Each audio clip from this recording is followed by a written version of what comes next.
This Reddit story from the r/polyamory subreddit reveals that my husband's GF lives with us and they want to do this forever.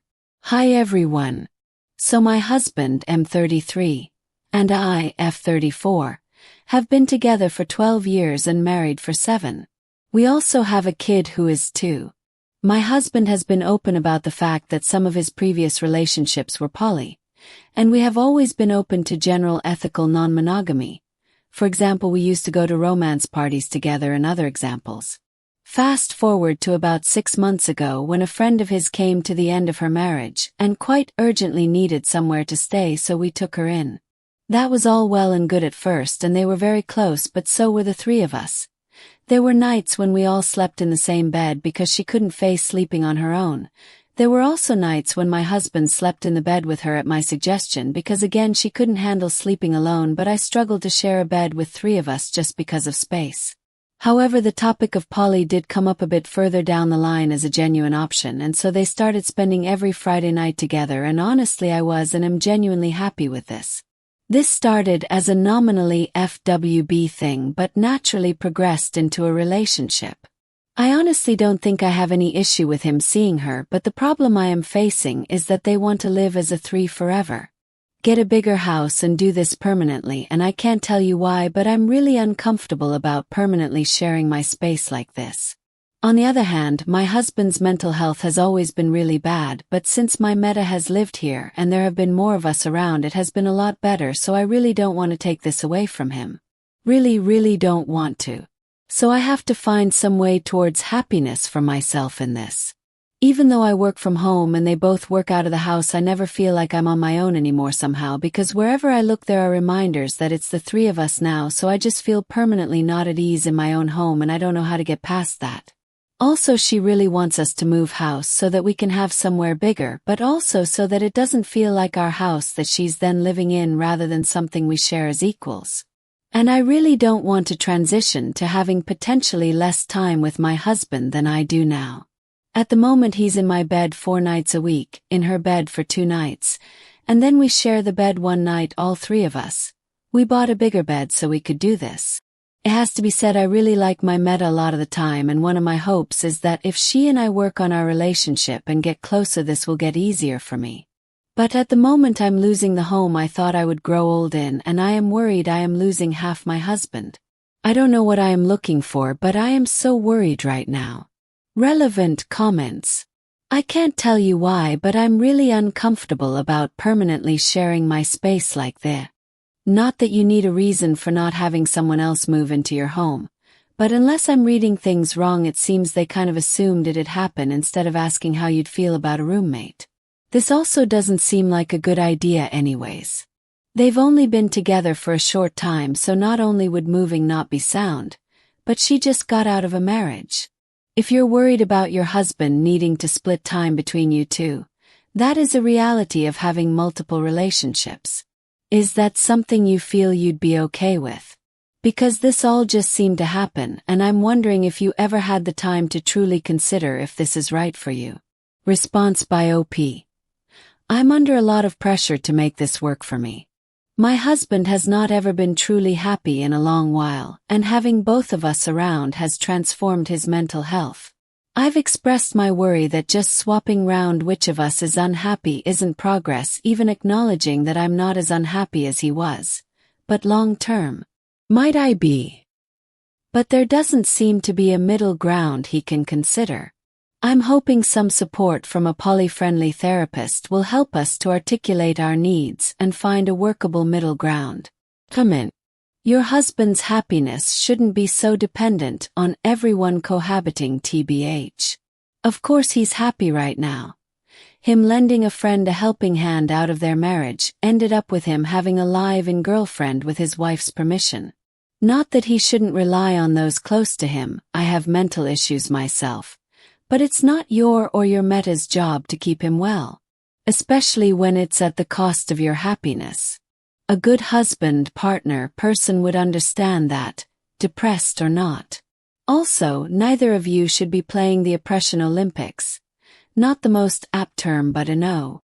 Don't think about who's less happy than the other.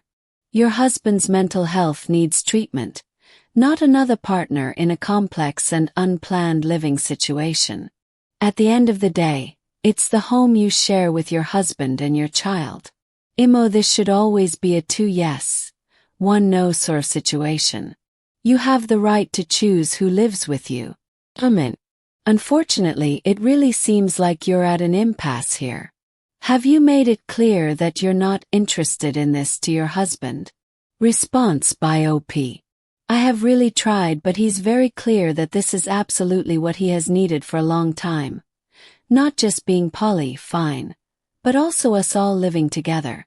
I think I've at least got across my very strong reservations, and we are now going to try putting everything we have into how we can genuinely make this work, seeing a poly-friendly therapist together, as a 3 as well as in our various pairs including me and my meta, and doing the work to find a balance of together and separate bits of life that actually works for us. Date. Cohabiting just got harder and harder, and I was getting less and less of my husband's love, attention, and even compassion. Friend then bought a house, and husband was going to love there 2, then 3, then even 5 nights a week. Nothing I said was right anymore. I was the villain, apparently uncompassionate, selfish, a bad communicator, not seeing it from husband's or friend's point of view. Increasingly excluded in my own life. And unsurprisingly, about 6 weeks ago, husband ended our marriage. Ostensibly for other reasons about our relationship, but it may surprise you not at all to learn that he is now moving in with friend in the house she has bought, and that I am not now on speaking terms with her at all after some increasingly manipulative behavior from both of them, but especially her. Update 2. 9 months later. My husband's GF lives with us, and they want to do this forever. So I posted here ages ago about my husband and his GF essentially putting a lot of pressure on me to be poly. It's not enough for you to want it, you have to actually want it, rather than in any way acknowledging that I didn't want it. It was bloody awful. I couldn't do it.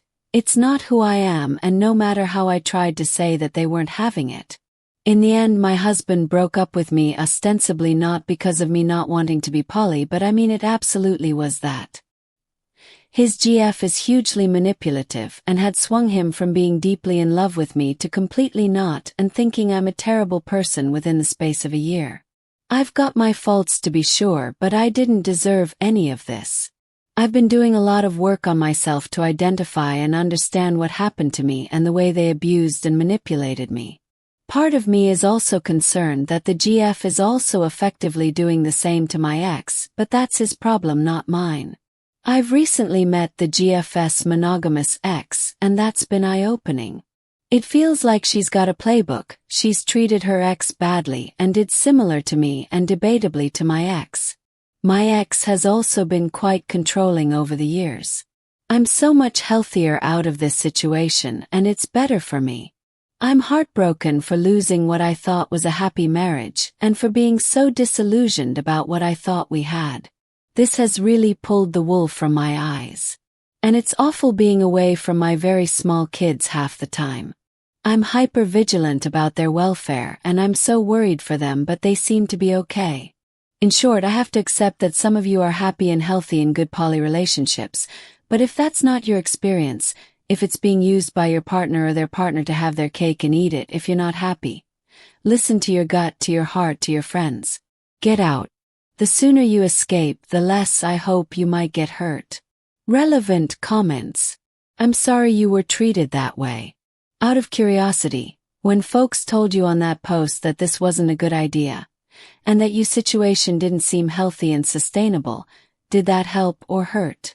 Did you feel like all the happily polyam people telling you that this had red flags prepared you for the end? Or, I ask because I want this sub to be as helpful to folks like you as possible, and wonder what we could be doing better. Response by OP. I think it helped. It started to validate for me that the way I was feeling was okay, that I wasn't wrong to feel like this wasn't working. What I couldn't do was address that in a way that my ex or his GF would ever be equipped to listen to. They couldn't, and still can't, see the impact of their actions or understand that they've done anything wrong. I think Reddit posts advising caution rather than straight up, leave him now, were the most helpful. Those that came alongside me and engaged with what I was experiencing and feeling. So that sounds really difficult, and I'm wondering if you have realized that some of these are big red flags, such as responses that were nuanced. But nothing in the known universe is going to make someone like my ex or his GF listen when they don't want to. So nothing in the comment section could have changed anything, but it did really help to feel less like I was losing my mind and less like I was on my own. Thank you. Comment. Oh, I remember your post, sad face. I think everyone here could see the red flags with both of them, but I'm so sorry it had to end this way. It's not fun realizing you were disillusioned, and you two were together for so long. I wish you only happiness and healing as you embark on this new chapter in your life, Blackheart. Response by OP. Thank you. It's weird reading the comments now and seeing so much more clearly the lack of respect he and she were treating me with. It's awful. I'm doing a lot of work and giving myself time to be on my own and do the learning, to make sure I don't let anyone treat me like that again.